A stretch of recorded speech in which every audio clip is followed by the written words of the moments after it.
வணக்கம் நண்பர்களே. தமிழ் புத்தாண்டு வருட பலன்கள் 2025 வருடம் ஏப்ரல் மாதம் 14ஆம் தேதி தமிழ் புத்தாண்டானது வருது.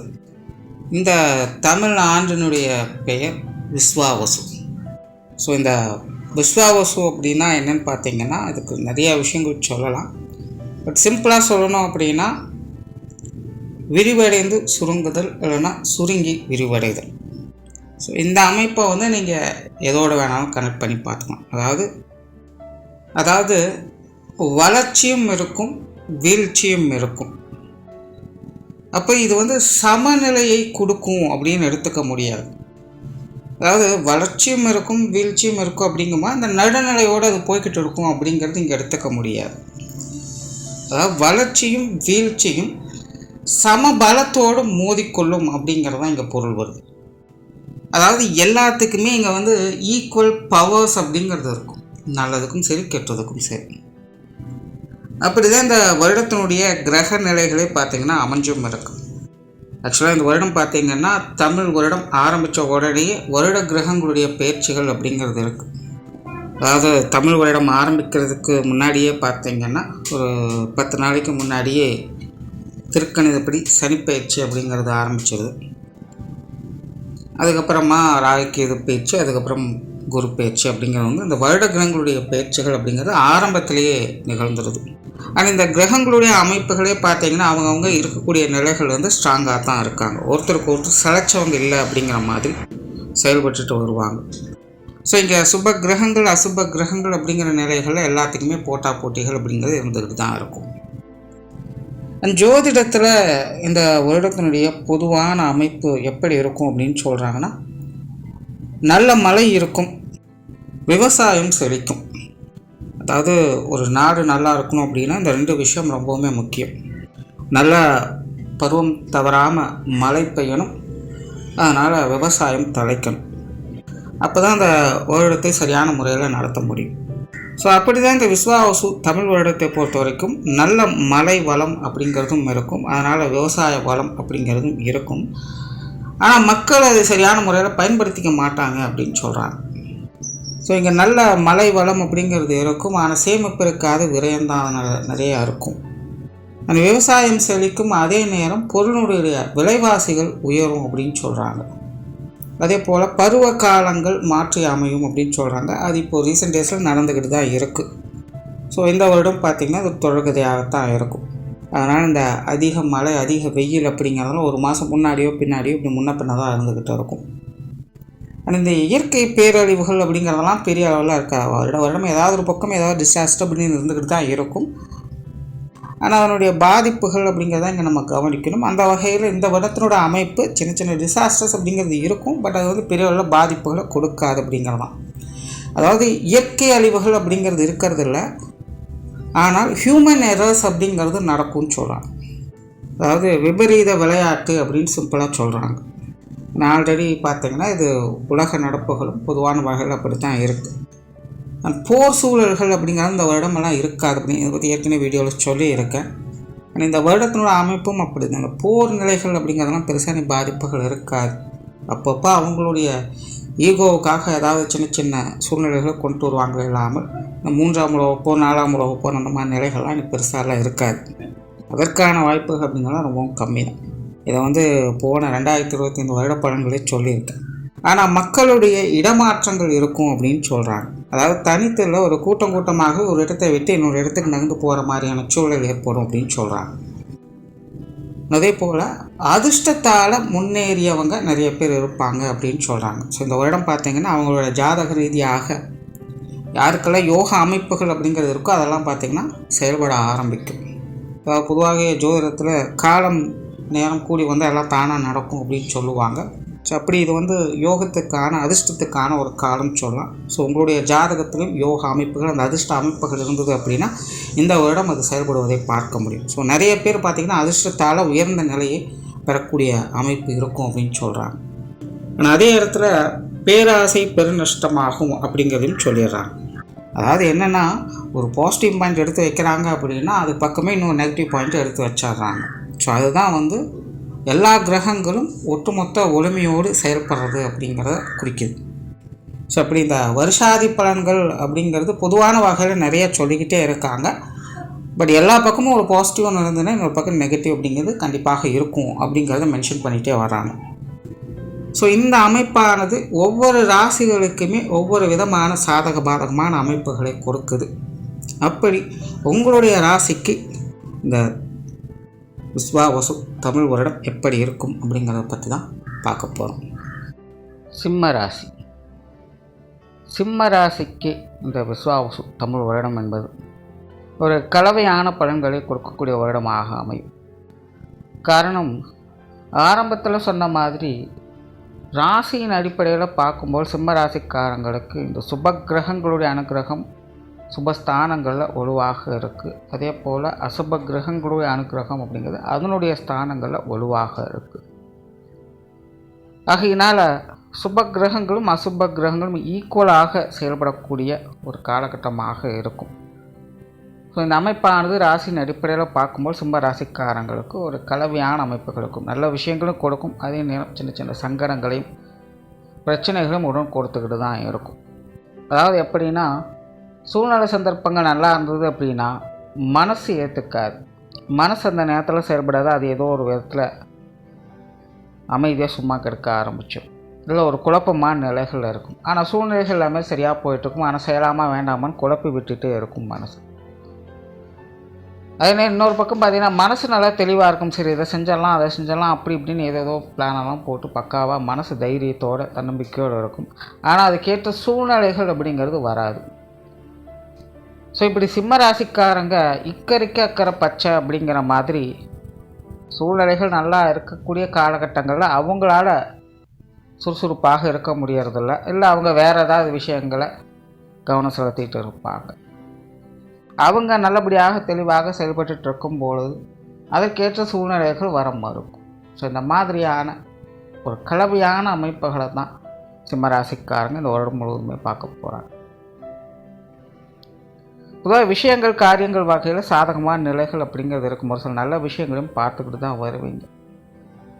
குறிப்பாக சிம்மராசிக்காரங்க ஆன்மீக விஷயங்கள் காரியங்களில் ஈடுபடுவதற்கான வாய்ப்புகள் அதிகம். நிறைய புண்ணிய காரியங்கள் தான தர்ம காரியங்களில் ஈடுபட்டு வருவீங்க. உண்மையிலே இது உங்களுடைய புண்ணியத்தை சேர்க்கக்கூடிய ஒரு காலகட்டமாக அமையும். உங்களுக்கு தெரிஞ்சோ தெரியாமலோ நீங்கள் செய்யக்கூடிய விஷயங்கள் காரியங்கள் மூலமாக மற்றவங்களுக்கு பிரயோஜனம் தரக்கூடிய விஷயங்கள் ஏற்பட்டு அதன் மூலமாக வரக்கூடிய நற்பலன்களை பெறக்கூடிய அமைப்புகள் சிம்மராசிக்காரங்களுக்கு உண்டு. இதைத்தான் புண்ணியம் அப்படின்னு சொல்கிறது. நீங்கள் அதை நேரடியாக தெரிஞ்சும் செய்யலாம், அதை தெரியாமலும் செய்யலாம். ஆனால் உங்கள் மூலமாக மற்றவங்களுக்கு ஏதாவது ஒரு வகையில் நன்மைகள் ஏற்படக்கூடிய அமைப்புகள் என்பது உண்டு. அதே போல் சிம்ம ராசிக்காரங்க மன அமைதிக்காக நிம்மதிக்காக இந்த ஆன்மீக தேடல்களில் விருப்பம் கொள்ளுவாங்க. வெறுமனே பக்தி சார்ந்த விஷயங்கள் மட்டும் இல்லாமல் பொதுவாக இந்த சிம்ம ராசிக்காரங்களுக்கு நீ பார்த்தீங்கன்னா இந்த யோக சாதனாக்கள் அமைப்புகளில் கூட ஈடுபாடுகள் அதிகரிக்கும். அது சார்ந்த சிந்தனைகள் மேலோங்கும். நிறைய பேர் பேசாமல் துறவரம் போயிடலாமா அப்படின்னு கூட நினைப்பீங்க. அந்த மாதிரியான எண்ணங்கள் கூட உருவாகும். பட் சிம்ம ராசிக்கு அந்த மாதிரியான அமைப்புகள் மிகவும் குறைவு தான். ராசியின் அடிப்படையில் சிம்மம் எப்போவுமே ஆளுமே தவிர அடங்கி போகாது. ஆனால் இப்போ இருக்கக்கூடிய காலகட்டங்களில் எல்லாத்தையும் கொஞ்சம் ஒதுக்கி விட்டு அமைதியாக இருக்கலாமா அப்படிங்கிற எண்ணங்கள் தான் அதிகரிக்கும். அதனால் இது அமைதியாக நிதானமாக பொறுமையாக இருக்க வேண்டிய ஒரு காலகட்டமாக இருக்குது. குலதெய்வ வழிபாடுகளை மேற்கொள்வதற்கான வாய்ப்புகள் இருக்கும். நிறைய பேருக்கு ரொம்ப நாள் ஆகிருக்கும் குலதெய்வ வழிபாடுகள் செஞ்சு குலதெய்வ கோயில்களுக்கு போய் பார்த்து தரிசிச்சுட்டு வர அமைப்புகள் அப்படிங்கிறதெல்லாம் ரொம்ப காலம் ஆகி இருக்கும். ஸோ அதெல்லாம் இப்போ செய்யலாம் அப்படிங்கிற ஒரு எண்ணம் மேலோங்கும். யாரோ ஒருத்தர் சொல்லுவாங்க, இல்லை திடீர்னு ஏதோ ஒரு காரியங்களுக்காக அந்த இடங்களுக்கு போய் வர வேண்டிய சூழ்நிலைகள் அப்படிங்கிறது ஏற்படலாம். ஸோ குலதெய்வ வழிபாடுகள் அப்படிங்கிற இந்த காலகட்டங்களில் சாதகமாக இருக்கும். அதே போல் குழந்தைகளுக்கான நற்காரியங்களை செய்வதற்கான வாய்ப்புகள் இருக்கும். குழந்தைகள் வகையில் அவங்களுடைய விஷயங்கள் காரியங்களில் டெவலப்மெண்ட் அப்படிங்கிறது இருக்கும். அவங்களுடைய வயது நிலைகளுக்கேற்ப குழந்தைகளுடைய தேவைகளை பூர்த்தி செய்துக்கிட்டு வருவீங்க. குழந்தைகளுக்கான சுப விசேஷங்கள் காரியங்களை செய்து கொடுப்பதற்கான வாய்ப்புகள் இந்த வருடம் அதிகம் உண்டு. தொழில் வேலை உத்தியோக நிமித்தமாக சில சாதகமான அமைப்புகளை எதிர்பார்க்கலாம். மெயினாக சிம்ம ராசிக்காரங்களுக்கு தொழில் சார்ந்த விஷயங்கள், வேலை சம்மந்தப்பட்ட விஷயங்கள் கொஞ்சம் மன வருத்தங்கள் அப்படிங்கிறது இருந்துட்டு வரும். ஆனாலும் சமாளிச்சுக்கிட்டு இருப்பாங்க. ஒரு வழக்கமான நிலைகள் அது எப்படியோ சமாளிச்சுக்கிட்டு இருக்கவும் செய்வாங்க. பெருசாக டெவலப்மெண்ட் அப்படிங்கிறது பார்க்க முடியாது. ஆனால் நிறைய முயற்சிகளை பண்ணிக்கிட்டே இருப்பாங்க. அதாவது புதுசாக செய்யலாம் அப்படிங்கிற எண்ணங்கள்லாம் அதிகரிச்சிருக்கும். நிறைய புதிய விஷயங்கள், காரியங்களில் ஈடுபட்டு இருப்பாங்க. வளர்ச்சி அப்படிங்கிறது இல்லாமல் கொஞ்சம் சிரமப்பட்டுட்டு இருப்பாங்க. ஸோ அந்த மாதிரியான விஷயங்கள்லாம் பார்த்திங்கன்னா இந்த வருடம் கொஞ்சம் சாதகமான நிலைகள் அமையும். குறிப்பாக தொழில் வேலை உத்தியோக ரீதியாக வளர்ச்சிகளை பார்க்கக்கூடிய ஒரு வருடமாக அமையும். தனிப்பட்ட முறையில் தான் சிம்ம ராசிக்காரங்க கொஞ்சம் மனசங்கடத்தோடு இருப்பாங்களே தவிர, கரியர் பேஸ்டான விஷயங்கள் அவங்களுக்கு சாதகமான அமைப்புகளுமே நிறையவே உண்டு. காரிய தடைகள் அகலும். முடிக்க முடியாத பல விஷயங்களும் முடித்து காட்டக்கூடிய திறன் இருக்கும். தடைபட்டு வந்த காரியங்களை துரிதமாக செயல்பட வைக்கும். வேண்டான்னு ஒதுக்கி வைத்த விஷயங்களை கூட சரி செஞ்சு தான் பார்க்கலாமே அப்படிங்கிற ஒரு தைரியம், உத்வேகம் உருவெடுக்கும். அதனால் சிம்ம ராசிக்காரங்க காரியத்தில் கருத்தாக இருந்து செயல்பாடுகளில் சிறப்புகளை பெறக்கூடிய ஒரு வருடமாக அமையுது. அந்த வகையில் இந்த கெரியர் பேஸ்டான விஷயங்கள் அனைத்துமே சிம்ம ராசிக்காரங்களுக்கு ஒரு சாதகமான நிலை இருக்கும். சில எதிர்பாராத அனுகூல அமைப்புகள் அப்படிங்கிறதும் சிறப்பாக இருக்கும். பிஸியாக இருப்பீங்க அப்படின்னே சொல்லலாம். தனிப்பட்ட முறையில் உங்களுக்கு தான் அலைச்சல்கள், சிரமங்கள் இருக்கும். மன ரீதியாக கொஞ்சம் சிரமப்படுவீங்க. கொஞ்சம் குழப்ப நிலைகள் அப்படிங்கிறதெல்லாம் இருக்கும். ஆனால் வேலைப்பாடுகள் எந்த ஒரு குறையும் இருக்காது. அதாவது நீங்கள் சும்மா இருந்தால் கூட உங்களை ஏதோ ஒரு வகையில் வேலை வாங்கிட்டே இருக்கக்கூடிய ஒரு சூழ்நிலைகள் தான் இருக்கும். ஸோ அதனால் சிம்மராசிக்காரங்க பார்த்தா கொஞ்சம் பிஸியாகவே இருப்பீங்க. பட் அளவுக்கு மீனா அமுதம் நெஞ்சுன்னு சொல்லுவாங்க. அந்த மாதிரி ஓவராக வேலை செய்யக்கூடிய நிலைகளே பார்த்திங்கன்னா உடல்நல விஷயங்களை கொஞ்சம் சங்கடங்களை ஏற்படுத்தும். சிம்மராசிக்காரங்க உடல்நலம் சார்ந்த விஷயங்களை கொஞ்சம் கவனம் எடுத்துக்கணும். குறிப்பாக வயதில் ரொம்பவும் சின்னவங்களாக இருக்கிறவங்க, அதே போல் வயதில் மூத்தவங்க, இவங்க எல்லாருக்கும் இந்த உடல்நல விஷயங்கள் ஏதாவது ஒரு அசௌகரியங்களை கொடுத்து கொண்டே இருக்கும். ஆல்ரெடியே உங்களுக்கு அந்த மாதிரியான பிரச்சனைகள் நீங்கள் இப்போ சமீபகாலமாக பார்த்து கொண்டு தான் இருக்கலாம். ஸோ அந்த மாதிரியான நபர்கள்லாம் உடல்நல விஷயங்களை இனி வரக்கூடிய காலகட்டங்களும் கொஞ்சம் பர்சனலாக கேர் எடுத்துக்க வேண்டியதாக இருக்கும். மருத்துவ விரயம் தவிர்க்க முடியாததாக இருக்குது. சிலருக்கெல்லாம் பார்த்திங்கன்னா கவுன்சிலிங் எடுக்கிற மாதிரியான சூழ்நிலை கூட வரலாம். மன ரீதியான அழுத்தங்கள் அதிகமாக இருக்கும். ரீசன் என்ன அப்படின்னு பார்த்தீங்கன்னா, சிம்மராசிக்கு இந்த வருடம் அஷ்டமச்சனி அப்படிங்கிறது ஆரம்பிக்குது. இன்னொரு பக்கம் பார்த்திங்கன்னா ராசியில் கேதுவனுடைய அமைப்பு அப்படிங்கிறது என்ட்ராகுது. ஒரே நேரத்தில் இந்த 2 கிரகங்களுடைய தாக்கம் மன அழுத்தங்களை கொடுக்கும். பொறுமையை சோதிக்கும். அதாவது பொறுத்தார் பூமி ஆழ்வார் அப்படின்னு சொல்லுவாங்க. ஆனால் சிம்மராசிக்காரங்களுக்கு எவ்வளோ பொறுத்தாலும் 10 அப்படிங்கிற ஒரு நிலை தான் இருக்கும். இன்னும் எவ்வளோ தான்ப்பா நான் பொறுமையாக இருக்கிறது அப்படிங்கிற கேள்வி தான் அவங்கக்கிட்டேருந்து வரும். ஸோ அந்த அளவுக்கு பொறுமை சோதிக்கக்கூடிய நிலைகள் அப்படிங்கிறது உண்டு. அதனால் இந்த மன அழுத்தங்கள் சார்ந்த விஷயங்கள் கொஞ்சம் அதிகமாகவே இருக்கும். ஸோ சிம்மராசிக்காரங்க இந்த மாதிரியான விஷயங்கள் கொஞ்சம் கவனமாக இருங்க. பொருளாதார நிலைகளில் கொஞ்சம் தாக்கங்கள் இருக்கும். கொடுக்கல் வாங்கல் விஷயங்களை கொஞ்சம் கவனம் எடுத்துக்கங்க. பொருள் வரவுகள் அப்படிங்கிறதே கொஞ்சம் தட்டுப்படலாம். அதாவது பிஸியாக இருப்பீங்க. வேலை சார்ந்த விஷயங்களில் நன்மைகள், அந்த டெவலப்மெண்ட் சார்ந்த விஷயங்கள் அதெல்லாமே இருக்கும். பட் கையில் காசு பணங்கள் புரளுமா அப்படின்னு கேட்டிங்கன்னா அது கொஞ்சம் தான். வரவுகள் செலவுகள் ஈக்குவலாக இருக்கும். வரும் போகும். சேமிப்பு அப்படின்னு எடுத்து வைக்க முடியாது. ஏதோ ஒரு வகையில் செலவாகிக்கிட்டே இருக்கும்.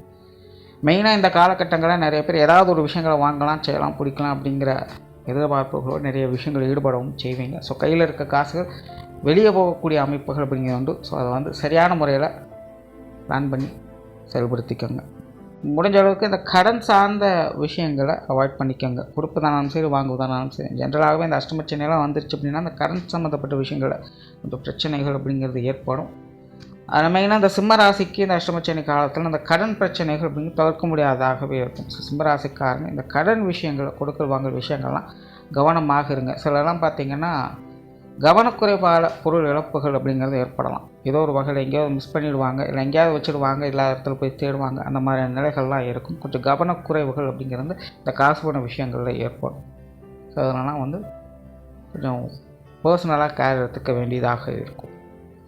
முடிஞ்ச அளவுக்கு சிம்மராசிக்காரங்க தன்னிச்சையாக செயல்படுங்க. மற்றவங்கள பேச்சை கேட்டு எந்த ஒரு காரியத்திலும் இறங்காதீங்க. முன்பின் தெரியாத, அனுபவம் இல்லாத விஷயங்களில் இறங்காதீங்க.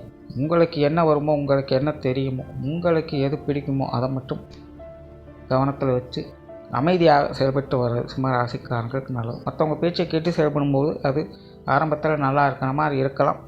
பட் அது தேவையில்லாத பிரச்சனைகளும் சங்கடத்திலும் கொண்டு வரும். மெயினாக பார்த்திங்கன்னா மற்றவங்க சொல் பேச்சு கேட்டு சில விஷயங்கள் காரியங்களில் இறங்கி தேவையில்லாத சங்கடங்கள் பெறக்கூடிய அமைப்புகள் இந்த வருடம் உண்டு.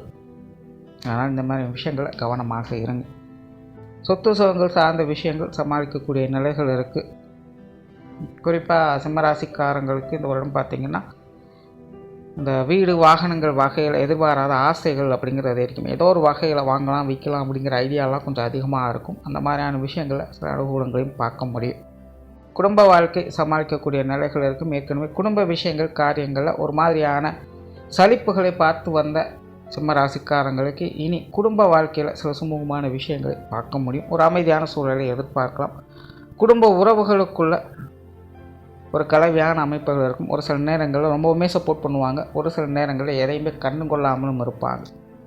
அதனால் குடும்ப உறவுகளுக்குள்ள சூழ்நிலைகளை பார்த்து அனுசரித்து போய்க்கோங்க. குறிப்பாக இந்த கணவன் மனைவி உறவுகள்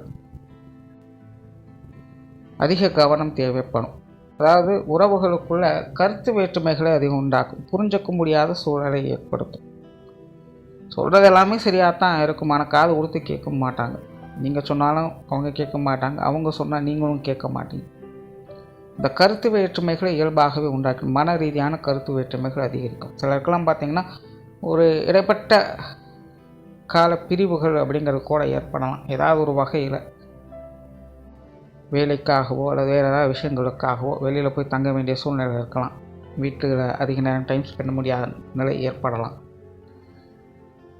இல்லைனா இந்த ப்ரெக்னன்சி டைமுக்காக கூட வெளியில் போயிருக்க வேண்டிய சூழ்நிலை, அம்மா வீட்டில் போயிருக்க வேண்டிய சூழ்நிலைகள்லாம் ஏற்படலாம். ஸோ இந்த மாதிரி ஏதாவது ஒரு வகையில் ஒரு இடைக்கால பிரிவுகள் அப்படிங்கிற இந்த கணவன் மனைவி உறவுகளுக்குள்ளே ஏற்படுத்தலாம். சுய ஜாதக ரீதியாக இந்த களத்திரஸ்தானம் லக்னபாவம்லாம் பாதிக்கப்பட்டிருக்கக்கூடியவங்க இந்த காலகட்டங்களில் கொஞ்சம் கவனமாக இருங்க. மெயினாக அவங்களுக்கு பார்த்திங்கன்னா இந்த திருமண வாழ்க்கையில் கொஞ்சம் சங்கடங்கள் இதை ஏற்படுத்தும். ஸோ அவங்க மட்டும்தான் கொஞ்சம் கவனமாக இருக்கணும். மெயினாக இந்த 30 வயசு 60 வயசு 45 வயதெல்லாம் கடந்து வரக்கூடிய சிம்மராசிக்காரங்களுக்கு இந்த மாதிரியான சங்கடங்கள் கொஞ்சம் கூடுதலாகவே இருக்கும். அவங்க கொஞ்சம் கவனமாக இருங்க. மாணவருக்கு கல்வி மற்றும் வித்தை சார்ந்த விஷயங்கள் சாதகமான நிலைகள் இருக்குது, ஆனால் கூடுதல் முயற்சி என்பது தேவை. அதாவது விஷயங்கள் காரியங்கள் நல்லபடியாகத்தான் இருக்கும், ஆனால் மாணவர்கள் அப்பப்போ கொஞ்சம் கேர்லெஸ்ஸாக இருக்க செய்வாங்க. இதனால் மாணவர்கள் கொஞ்சம் விடாமுயற்சியோடு இருந்து வர்றது அவங்களுக்கு நன்மை கொடுக்கும். ஓரளவு பார்த்திங்கன்னா சிம்மராசிக்காரங்களுக்கு அனைத்துமே ஒரு கலவையான அமைப்புகள் தான். நல்ல விஷயங்கள் என்பது உண்டு, பட் அதை நீங்கள் எந்த அளவுக்கு எடுத்துக்கிறீங்க அப்படிங்கிறத பொறுத்து உங்களுடைய வாழ்க்கை நிலையில் மாற்றங்கள் அப்படிங்கிறது இருக்கும். நன்றி, வணக்கம், வாழ்க வளமுடன்.